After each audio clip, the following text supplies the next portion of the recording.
San Franġisk esistijaj kellu ħafna dal-arfin. Illi huwa tiqra l-Vanġelu huwa Ġesu li qed ikellmu. Il-Bibja kien ħares liha bħala ħanejtek lil-sin ta' Kristu, fom Kristu, li qed ikellmu direttament. Hija din l-esperjenza diretta permezz tal-kelma. Kemm il-darba aħna nisimgħu din il-kelma fil-quddies Pritka tal-Inna. F'konferenzi, f'talks li aħna nisimgħu. Però kemm il-darba nħalluha eżistij tibqa' għaddejja u ma ssirx laqa għaliex il-qalb tagħna mhix qed hemmhekk, mhix tfittex fil-verità. Il-mulej Ġesu eżistij nistgħu narfuh ukoll fis-sens li nagħmlu l-esperjenza tiegħu fil-fqiru l-batut. San Franġisk iltaqa' ma' Ġesu eżistij mhux biss fil-kelma ma iltaqa' miegħu anke permezz tal-lebrużi ta' żmienu li saru laqa profonda ma' Kristu fil-ħajja tiegħu. San Franġisk ma ħareġ biss lejn persuni morda, imma mar li lem sab il-Kristu ġewwa fihom. U anke aħna eżistijaj, fin-nies li qegħdin ibatu madwarna, jista' jkun mument li aħna niltaqgħu ma' Ġesu fil-ħajja tagħna permezz tagħhom. Mhux iġeluna noħduha kontra Alla il-martu tbatija, ma jsir laqa ma' Alla u l-bniedem li verament tifittex.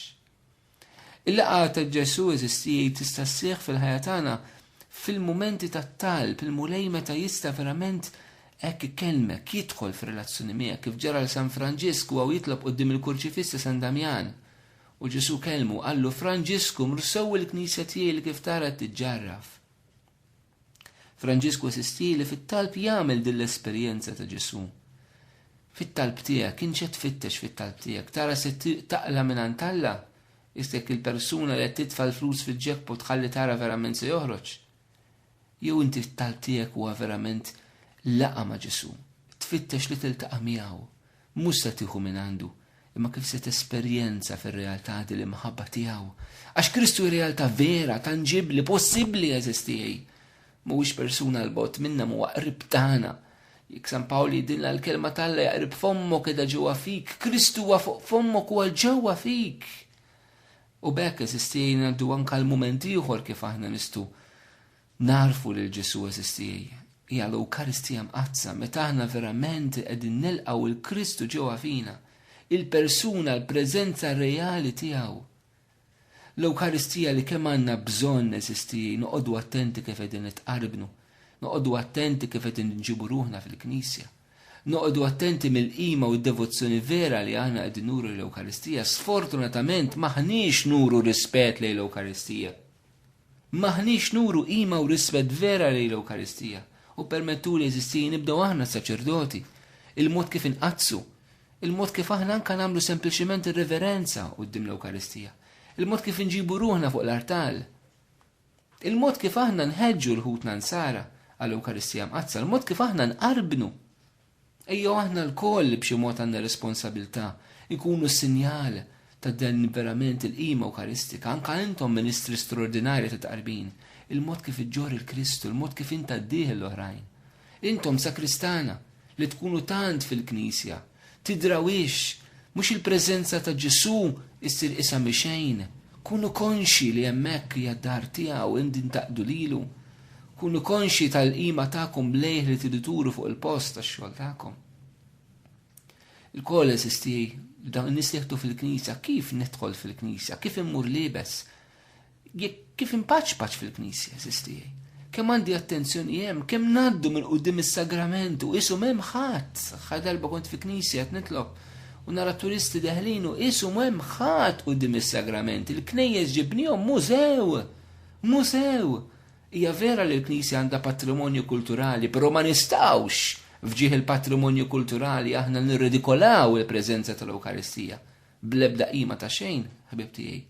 Hemm bżonn minnu responsabbli poġġi jdeh fuq il-kuxjenza tiegħu jara x'qed jiġri. Eżistija għax aħna l-Ewkaristija ma nistgħu qatt nippermettu eżistija li nonqsu lill-mulej Ġesu f'dan is-sagrament kbir ta' mħabba. Ġwanni Pawlu T eżistija fl-aħħar ittra li tagħna fuq il-Knisja l-Ewkaristija l-enċiklika tal-2003 propju jitkellem minn din ir-realtà, minn din id-dinjità li għandha jkollha ċ-ċelebrazzjoni tal-Ewkaristija, il-qima u r-rispett vera, għax hija laqa vera mal-mulej Ġesu eżistijaj. Jekk aħna l-kansara Kattoliċi toħdilna l-Ewkaristija nifqu nkunu Knisja, ma neżistux aktar. Xi l-Ewkaristija li tagħmel il-Knisja u hija l-Ewkaristija li tagħmilna bħala Knisja. L-Ewkaristija huwa il-mument meta aħna verament nistgħu niltaqgħu ma' Ġesu. Il-mument kif ħatarfu mela fil-kelma tiegħu, ħatarfu fit-talb, ħatarfu fil-fqir, ħatarfu fl-Ewkaristija mqazza. Taru Papa Ġwanni Pawlu II kompli jidilna narfuh u nħobbuh. Kemm hija kelma qawwija. Pietru, tħobbni int iktar minn dawn? Mulej, inti taf li nħobbok, ma Pietru taf se ta' qalb. Piet, tħobbni int iktar minn dawn? Mulej, inti taf.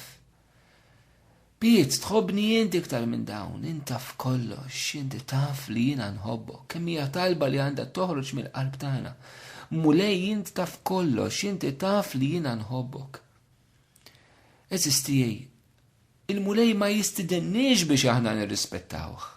Illum hawn nies li jirrispettaw il-Ġesu bħala fundatur ta' xi reliġjon kbira bħal huwa Buddha, bħal huwa Konfuċju, bħal huwa Maomettu. Imma Ġesu jmur lil jisboq il daw il-personalitajiet kollha. Aħna msejħin mhux li nivveneraw il-Kristu, mhux li jkollna stima tiegħu fil-ħajja tagħna, imma li nħobbuh. U nitlobkom eżistijej, fil-qalb tagħkom hemm imħabba taħraq għal Ġesu.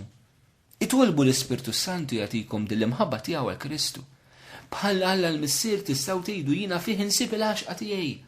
F'Ġesu fil-persuna tiegħu, mhux dak li ħajatini, anke ma jagħtini xejn il-persuna tiegħu. Hija hemm biex ikun maħbub, adurat, meqjum. F'qalbi jekk verament hemm xi mħabba lejn Ġesu. Itlob l-Omna Marija sabiex tagħtik l-imħabba tagħha bħala l-Om ta' Kristu u l-Om tiegħek qalbina. Nixtieq nagħmel dan l-enfasi, aħna l-Ġesu msejħin li nħobbuh. Issa tħol daħla fih innifsek. Inti l-mod kif trittattar Kristu, kif titkellem dwaru, kif titkellem dwaru fit-tagħlim tiegħu. Inti il-Ġesu turi li tħobbu. Jew il-Ġesu tismaħ inqas minn bniedem. Jew il-Ġesu tismaħ isimhu xejn. Inti msejjaħ l-imħabba u l-imħabba ġifieri li inti tagħti ħajtek lilu. Tħobb persuna ġifieri tagħti ħajtek il dik il-persuna li inti tħobb, inti s-serigal qoti għaliha. Kif Kristu jagħtik lilu nnifsu fl-Ewkaristija, int tagħti lilek innifsek lilu. Hija din l-imħabba li l-mulej Ġesu eżistijej qed jitlob minna. Imħabba taħraq, imħabba li kellhom il-qaddisin għall-mulej. Għandna bżonn ikunu l-qaddisin ġodda fi żminijietna. Xi kuntant naħsbu ma se naqbdu nagħmlu quddiem nies li jitolqu l-Knisja u nies li m'għandhomx jemmnu. Li aħna narfu l-Ġesu li nħobbuh. U t-tielet ħaġa li proponi Ġwanni Pawlu II li aħna naqduh. Li aħna bħal Marija nsiru l-qaddejja tal-mulej fil-ħajja tagħna. F'kelma waħda li jiena nfittex il-mulej x'irid minni, kif irid lili nxandar is-saltna ta' Alla, x'doni x'karizmi tal-Ispirtu Santu li qiegħed jagħtini biex jiena nkun nista' nwassal lilu, mhux inwassal lili nnifsi. Xi gwaj, xi ħsara fil-Knisja eżistijej. Meta nies fil-Knisja, meta nies tal-Knisja, flok bit-talenti li l-mulej tagħna aħna nwasslu l-Ġesu, aħna nwasslu lil nafusna biex nassiguraw xi poter, biex nassiguraw xi status, biex nassiguraw il-pożizzjoni tagħna f'xi jaqda, f'xi kunsill, f'xi kapitlu, f'xi knisja, f'mejja nafx fejn, imma biex nassigura lili nnifsi jaqa. X'dar dir eżistijej li inti tinqeda dawk li huma ta' Ġesu biex tippromovi lilek u mhux biex taqdi l-Kristu fir-realtà. Tinqeda bi Kristu biex taqdi lilek u mhux tuża lilek biex taqdi l-Kristu. Hemm bżonn anke fuq din eżistijej jridu nġeddu l-Knisja għax tant drabi b'mod fin nqdew bl-affarijiet tal-Knisja biex nipperpetwaw lilna nfusna, biex nagħmlu mumenti tagħna nfusna, biex inħallu isimna miktub fuq dawk il-lapidi ħalli aħna nibqgħu nissemmew, ħalli aħna nibqgħu fiċ-ċentru b'mod jew ieħor. Imma mhux il-mulej Ġesu, kemm għandna bżonn naqtaw fil-laħam il-ħaj u nkunu radikali fuq dawn l-affarijiet eżistijej. Nistgħux nagħmlu kompromessi. Iż-żminijiet li qegħdin ngħixu fihom ma jagħtunix ċans naljenaw lilna nfusna fina nfusna fil-Knisja. Imma jridu joħorġuna minna nfusna u nifokaw verament fuq il-persuna tal-mulej Ġesu. Anke dan ifisser iweġġa, anke dan ifisser jeħtieġ nibdlu ċerti tradizzjonijiet f'pajjiżna u fil-Knisja. Anke dan ifisser li aħna rridu nieħdu deċiżjonijiet ġodda bħala Ansara.